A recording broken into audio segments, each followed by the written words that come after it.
3 சட்டமன்ற உறுப்பினர்கள் இது வந்து ராஜினாமா ஏன் எப்படி இந்த கேள்வி முன் வச்சிருக்காங்க, அதுக்கு உங்களுடைய பதில் என்ன சார்? சட்டமன்ற விதிகளின்படியும் சட்ட முறைகளின்படியும் விரிவாக ஆய்வு செய்யப்பட்டு வருகிறது, நடவடிக்கை எடுக்கப்பட்டு வருகிறது. உரிய நேரத்திலே சரியான முடிவை எடுத்து நிச்சயமாக அதை அறிவிப்போம். ஆனால் அந்த 3 சட்டமன்ற உறுப்பினர்கள் ராஜினாமா ஏற்கப்பட்டதில் வந்து ஏற்கனவே கொடுத்த கோரிக்கைகளுக்கு எப்படி இருக்கும்போது சட்டம் ஏன் வந்து ராஜினாமா கடிதத்தை ஏற்றாரு இப்போதுதான் என்னிடம் மனு கொடுத்திருக்கிறார்கள். 3 பக்க மனுவில் குறிப்பிட்டுள்ள எல்லா விவரங்களையும் நான் இப்போது பார்த்து கொண்டிருக்கிறேன். முறையாக ஆய்வு செய்து உரிய நடவடிக்கை எடுக்கப்படும். சார், சபாநாயகர் நேற்று ஏற்றுக்கொண்ட அந்த கடிதத்தை திரும்ப பெறணும் அப்படின்னா நீதிமன்றத்தை நாடுவோன்றத இன்பதுரை அவர்கள் சொல்லியிருக்கிறாங்க. அவர்கள் என்னிடம் மனு கொடுத்த பிறகு என்னுடைய முடிவுக்காக காத்திருக்கலாம், அல்லது அவர்கள் விருப்பப்படி என்ன நடவடிக்கை எடுத்தால் அதில் நான் குறுக்கிட முடியாது. சபாநாயகர் என்ற முறையில், அவைத்தலைவர் என்ற முறையில் நான் என்னுடைய பணியை சீராக செம்மையாக செய்து கொண்டிருக்கிறேன். யாரும் எனக்கு காலக்கெடு விதிக்க முடியாது. சட்டத்திட்டங்களுக்கு உட்பட்டு, சபை விதிகளுக்கு உட்பட்டு நான் இயங்கிக் கொண்டிருக்கிறேன். முறையான நடவடிக்கை நடந்து கொண்டிருக்கிறது. அந்த தீர்ப்பு முறையாக வழங்கப்படும். வானளவு அதிகாரம் கிடையாது, அவரை வந்து ஏற்றுக்கொண்டதை திரும்ப பெறணும் அப்படின்றது தொடர்ச்சியா அதிமுகவுடைய இபிஎஸ் தரப்பு குழுவினர் வந்து தெரிவிக்கிறாங்க. சார், ஸ்பீக்கர் ஹஸ் நோ பவர்னு சொல்லியிருக்காரு. வானளவுக்கு அதிகாரம் கிடையாது அவருக்கு அப்படின்றத சொல்றாங்க அழுத்தமா. அவர்கள் கருத்தை அவர்கள் சொல்வதற்கு உரிமை இருக்கிறது. என்னுடைய அதிகாரம் என்ன என்பது என் சட்ட விதிகள் சொல்லுகிறது, சட்டமன்ற விதிகள் சொல்லுகிறது. அந்த விதிகளுக்கு உட்பட்டு நடக்க நான் கடமைப்பட்டிருக்கிறேன். அந்த நீதிக்கு தான் நான் தலை வணங்குவேன். 3 ராஜினாமா கடிதம் ஏற்கப்பட்டதானா அரசியல் வெளியிடப்பட்டிருக்கா? 3 ராஜினாமா கடிதம் ஏற்றுக்கொள்ளப்பட்டதானதா? அவர்கள் கொடுத்திருக்கிற 3 பக்க மனுவில் குறிப்பிடப்பட்ட விஷயங்கள் எதுவும் இருக்கிறது. அதை பற்றி முறையாக ஆய்வு செய்து விரிவாக விளக்கமாக நான் உங்களுக்கு பதிலளிப்பேன். ஆனால் ஏற்கனவே முடிவெடுத்து விட்டோம்ல சார், 3 பேர் ராஜினாமா செய்து ஏற்கப்பட்டிருக்கிறது, அரசியல் வெளியிடப்பட்டிருக்கிறது. அப்போ எடுத்துக்கூடிய முடிவில் உறுதியாக இருக்கப்படுதா? ஆனால் கொடுத்த கோரிக்கையில் ஆய்வு செய்வதுன்னு சொல்றீங்க, உடனே இருக்காது சார். இந்த காலையில் தான் அவர்கள் மனு அளித்திருக்கிறார்கள். அந்த மனு என்னுடைய ஆய்வில் உள்ளது. அதில் என்ன நடவடிக்கை எடுக்கலாம் என்பதை பற்றி நடவடிக்கை எடுக்கிற போது உங்களுக்கு நான் நிச்சயமாக அறிவிப்பேன். எடுக்கப்பட்ட முடிவு உறுதியானது சார். வெளியிடப்பட்டிருக்கேன் சார், அது ஏற்கப்பட்டது அவங்க சொல்லல. அவங்க தொடர்ச்சியா சொல்றாங்க இந்த மாதிரி திரும்ப பெறணுன்றது.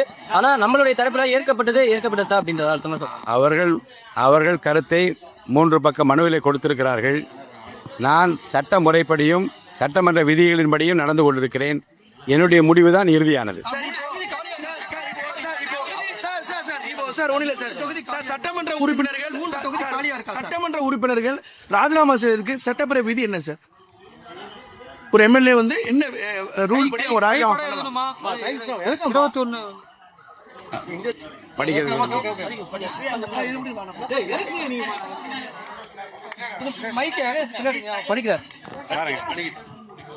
பேரவை உறுப்பினர் பதவியிலிருந்து விலக விரும்பும் ஒரு உறுப்பினர் இதற்கான இணைப்பில் உள்ள படிவத்தில் பேரவைத் தலைவருக்கு தம்முடைய எண்ணத்தை தம் கைப்பட எழுதி கையொப்பமிட்டு தெரிவிக்க வேண்டும். பேரவைத் தலைவர் ஒரு உறுப்பினரது பதவி விலகல் ஏற்றவுடன் அச்செய்தியை தகவல் நாளிலும் அரசிதழிலும் கூடிய விரைவில் வெளியிட வேண்டும். அப்படிதான் நேற்றே வந்து அவர் ராஜினாமா ஏற்கப்பட்டதுடன் அரசிதழில் அதை உடனே மாலையை வெளியிட்டிருக்கிறோம். முறைப்படி நேற்று அந்த 3 பேர் ராஜினாமாவும் அறிவிக்கப்பட்டிருக்கிறது. என்ன சொல்றாருன்னா, நீங்க பிரஸ் மீட் பார்க்கும் போது வந்து அபிஷியலா வரல, எப்ப நோட்டிபிகேஷன் வந்ததோ அப்பதான் முறைப்படி ராஜினாமா என்ற ஒரு வாதத்தை வைத்திருக்காரு வெளியே. அவர்கள் என்ன வாதத்தை வேண்டுமானால் வெளியில வைக்கலாம். நான் சபை விதிகளுக்கு உட்பட்டு தான் நடந்து கொண்டிருக்கிறேன். அதை மீறி செய்வதற்கு எனக்கு எந்த அதிகாரம் இல்லை. எனக்கு கொடுக்கப்பட்டிருக்கிற அதிகாரத்துக்கு உட்பட்டு நான் நடந்து கொண்டிருக்கிறேன். 21 நாளில் சட்டமன்ற உறுப்பினர்கள் தங்கள் போட்டியிட்டு வெற்றி பெற்ற தொகுதியிலிருந்து தொடர்ந்து வந்து இந்த மாதிரி வந்து ராஜினாமா கொடுக்கறது ஒரு சபாநாயகராக நீங்கள் எப்படி பார்க்கல? அது அவருடைய சொந்த விருப்பத்தை பொறுத்து. அது என்னுடைய ஆளுகைக்கோ என்னுடைய யோசனைக்கோ அல்லது என்னுடைய தகவலுக்கோ அல்ல. அவர்கள் விருப்பப்பட்டு வந்து ராஜினாமா கடிதத்தை கொடுத்தால் அது முறையாக இருக்கிறதா என்பதை பார்ப்பதா என்னுடைய வேலை. சட்ட விதிகளுக்கு உட்பட்டு அந்த ராஜினாமா கடிதம் இருந்தால் அதை ஏற்றுக்கொள்வது என்னுடைய வேலை. என்னுடைய பணியை நான் செய்திருக்கிறேன். குதிரை பேருங்கிற விமர்சனத்துக்கு ஸ்பீக்கர் சபாநாயகர் அவங்களுடைய பதில் என்ன? இல்லை, அதை பற்றியான எந்த கருத்தை நான் சொல்ல விரும்பவில்லை. என்னை பொறுத்த வரைக்கும் ராஜினாமா கடிதத்தை முறையாக கொடுத்தால் அதை ஏற்றுக்கொள்ள வேண்டியது சட்ட விதிகளின்படி நடந்து கொள்ள வேண்டியது என்னுடைய கடமை. அந்த கடமையை நான் நிறைவாக செய்திருக்கிறேன். ஒருவேளை அந்த கொள்கை பேரம் என்பதை நிரூபிக்கப்பட்டால் சபாநாயகராக என்ன நடவடிக்கை? உங்களுடைய ஊகங்களுக்கெல்லாம் என்னால் பதில் சொல்ல முடியாது. ரீதியாக வந்துட்டு நீங்க பழிவாங்கும் நடவடிக்கை ஈடுபடுறாங்க.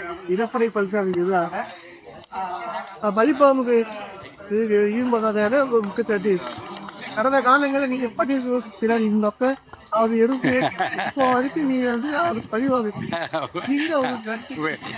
நான் இல்லை, அதாவது யாரையும் பழிவாங்குற இடம் இந்த சபாநாயகர் அலுவலகமோ சட்டமன்ற பேரவையோ அல்ல. ஒரு உறுப்பினர் தன்னுடைய சுய விருப்பத்தின்படி அவர் கையொப்பமிட்டு ஒரு கடிதத்தை நேரிலே வந்து ராஜினாமா கடிதம் என்று தருகிற போது அது முறையாக இருக்கிறதா என்பதை பார்த்து அதை ஏற்றுக்கொள்ள வேண்டியது என்னுடைய கடமை. என் கடமையை நான் செய்திருக்கிறேன். அவர்களாக ஏதாவது கற்பனை செய்து கொண்டால் அல்லது ஊடகவியலாளர் நீங்களே ஏதாவது கற்பனை செய்து கொண்டால் எனக்கு எந்த பழிவாங்க உணர்ச்சியோ யார் மீது கோபமோ வெறுப்போ எனக்கு கிடையாது. நான் சட்ட விதிகளுக்கு உட்பட்டு தான் நடப்பேன். அப்படிதான் நடந்து கொண்டிருக்கிறேன். இபிஎஸ் தரப்பு கொடுத்த அந்த கடிதத்து மேல இது டிஸ்குவாலிஃபிகேஷன் நடவடிக்கை அந்த எம்எல்ஏக்கள் மேல எடுப்பீங்களா? 40 days மேல ஆயிருச்சு. அது ஆய்வுக்கும் நடவடிக்கையும் உட்பட்டிருக்கிறது. நிச்சயமா நடவடிக்கையில் தொடரும். அடுத்த கட்ட நகரமாக தேர்தல் ஆணையத்திடம் இந்த 4 முறையான கெசட் வந்து விட்டது. அரசியலில் அது வெளியிடப்பட்டு விட்டது. முறையான அறிவிப்பை தேர்தல் ஆணையம் தான் வெளியிடுவாங்க. அதற்கும் சட்டசபை தலைவர்கள் 3 எம்எல்ஏக்கள் ராஜினாமா பண்ணதை நீங்க குதிரை வேகத்துல வந்து செயல்பட்டு கெசட்ல வெளியிடுறதாக சொல்றாங்களே சார். என்னுடைய பணியை எப்படி செய்ய வேண்டும் என்று விதி சொல்லுகிறதோ அந்த விதியின்படி நான் செய்திருக்கிறேன். 3 சட்டமன்ற இது ராஜினாமா ஏன் ஏற்படுகிறது இந்த கேள்வி முன் வச்சிருக்காங்க. அதுக்கு உங்களுடைய பதில் என்ன சார்? சட்டமன்ற விதிகளின்படியும் சட்ட முறைகளின்படியும் விரிவாக ஆய்வு செய்யப்பட்டு வருகிறது, நடவடிக்கை எடுக்கப்பட்டு வருகிறது. உரிய நேரத்திலே சரியான முடிவை எடுத்து நிச்சயமாக அதை அறிவிப்போம். ஆனா அந்த 3 சட்டமன்ற உறுப்பினர்கள் ராஜினாமா ஏற்கப்பட்டதுல ஏற்கனவே கொடுத்த கோரிக்கைகளுக்கு எப்படி இருக்கும்போது ஏன் ராஜினாமா கடிதத்தை ஏற்றாரு இப்போதுதான் என்னிடம் மனு கொடுத்திருக்கிறார்கள். 3 பக்க மனுவில் குறிப்பிட்டுள்ள எல்லா விவரங்களையும் நான் இப்போது பார்த்து கொண்டிருக்கிறேன். முறையாக ஆய்வு செய்து உரிய நடவடிக்கை எடுக்கப்படும். சார், சபாநாயகர் நேற்று ஏற்றுக்கொண்ட அந்த கடிதத்தை திரும்ப பெறணும் அப்படின்னா நீதிமன்றத்தை நாடுவன்றத இன்பதுரை அவர்கள் சொல்லியிருக்கிறாங்க. அவர்கள் என்னிடம் மனு கொடுத்த பிறகு என்னுடைய முடிவுக்காக காத்திருக்கலாம், அல்லது அவர்கள் விருப்பப்படி என்ன நடவடிக்கை எடுத்தால் அதில் நான் குறுக்கிட முடியாது. சபாநாயகர் என்ற முறையில், அவைத்தலைவர் என்ற முறையில் நான் என்னுடைய பணியை சீராக செம்மையாக செய்து கொண்டிருக்கிறேன். யாரும் எனக்கு காலக்கெடு விதிக்க முடியாது. சட்டத்திட்டங்களுக்கு உட்பட்டு சபை விதிகளுக்கு உட்பட்டு நான் இயங்கிக் கொண்டிருக்கிறேன். முறையான நடவடிக்கை நடந்து கொண்டிருக்கிறது. அந்த தீர்ப்பு முறையாக வழங்கப்படும். சபாநாயகருக்கே வானளவு அதிகாரம் கிடையாது. அவரை ஏற்றுக்கொண்டதை திரும்ப பெறணும் அப்படின்றது தொடர்ச்சியா அதிமுகவுடைய இபிஎஸ் தரப்பு குழுவினர் தெரிவிக்கிறாங்க சார். ஸ்பீக்கர் ஹஸ் நோ பவர்னு சொல்லியிருக்காரு. வானளவுக்கு அதிகாரம் கிடையாது அவருக்கு அப்படின்றத சொல்றாங்க அழுத்தமா. அவர்கள் கருத்தை அவர்கள் சொல்வதற்கு உரிமை இருக்கிறது. என்னுடைய அதிகாரம் என்ன என்பது என் சட்ட விதிகள் சொல்லுகிறது, சட்டமன்ற விதிகள் சொல்லுகிறது. அந்த விதிகளுக்கு உட்பட்டு நடக்க நான் கடமைப்பட்டிருக்கிறேன். அந்த நீதிக்கு தான் நான் தலை வணங்குவேன். 3 ராஜினாமா கடிதம் ஏற்கப்பட்டதானா அரசியல் வெளியிடப்பட்டிருக்கா? 3 ராஜினாமா கடிதம் ஏற்றுக்கொள்ளப்பட்டதானதா? அவர்கள் கொடுத்திருக்கிற 3 பக்க மனுவில் குறிப்பிடப்பட்ட விஷயங்கள் எதுவும் இருக்கிறது. அதை பற்றி முறையாக ஆய்வு செய்து விரிவாக விளக்கமாக நான் உங்களுக்கு பதிலளிப்பேன். ஆனால் ஏற்கனவே முடிவெடுத்து விட்டோம்ல சார், 3 பேர் ராஜினாமா செய்து ஏற்கப்பட்டிருக்கிறது, அரசியல் வெளியிடப்பட்டிருக்கிறது. அப்ப எடுத்துக்கூடிய முடிவில் உறுதியா இருக்கப்படுதா? ஆனா கொடுத்த கோரிக்கையில் ஆய்வு செய்வதுன்னு சொல்றீங்க, புறணா இருக்காது சார். இன்று காலையில் தான் அவர்கள் மனு அளித்திருக்கிறார்கள். அந்த மனு என்னுடைய ஆய்வில் உள்ளது. அதில் என்ன நடவடிக்கை எடுக்கலாம் என்பதை பற்றி நடவடிக்கை எடுக்கிற போது உங்களுக்கு நான் நிச்சயமாக அறிவிப்பேன். எடுக்கப்பட்ட முடிவு உறுதியானது சார். வெளியிடப்பட்டிருக்கேன் சார். அது ஏற்கப்பட்டு இருக்கணும் சார். அவங்க சொல்லல, அவங்க தொடர்ச்சியா சொல்றாங்க இந்த மாதிரி திரும்ப பெறணுன்றது. ஆனா நம்மளுடைய தரப்புல ஏற்கப்பட்டதா அப்படின்றத அர்த்தமா சொல்றாங்க. அவர்கள் கருத்தை 3 பக்க மனுவிலை கொடுத்திருக்கிறார்கள். நான் சட்ட முறைப்படியும் சட்டமன்ற விதிகளின்படியும் நடந்து கொண்டிருக்கிறேன். என்னுடைய முடிவு தான் இறுதியானது. சட்டமன்ற உறுப்பினர்கள் ராஜினாமா செய்வதற்கு சட்டப்பேரவை விதி என்ன சார்? ஒரு எம்எல்ஏ என்ன ரூல் படி ஒரு ஆயிரம்